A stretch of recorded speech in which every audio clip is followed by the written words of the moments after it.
If you want to execute a custom RPC method using QuickNode RPC in N8n, this quick tutorial will show you exactly how to do it inside your workflow. This is a simple but powerful way to connect your automation with blockchain data and send custom requests without building everything from scratch. If this video helps, please hit the like button and subscribe for more practical N8n tutorials just like this. Now let's jump in. First, open the workflow you want to work on inside N8n. Make sure you are in the correct automation before adding anything new, because this is where your custom RPC action will be configured. Once your workflow is open, go to the nodes panel on the right or the left, depending on your layout, and search for QuickNode RPC. Select the QuickNode RPC node from the list and add it into your workflow.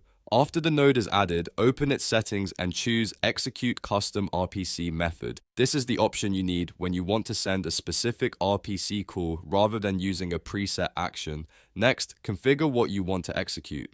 Enter the RPC method name, add the required parameters, and set any connection details or options that your workflow needs. Make sure everything matches the method you are calling so the request can run correctly. If your method needs a wallet address, contract data, block number, or any other value, fill that in carefully.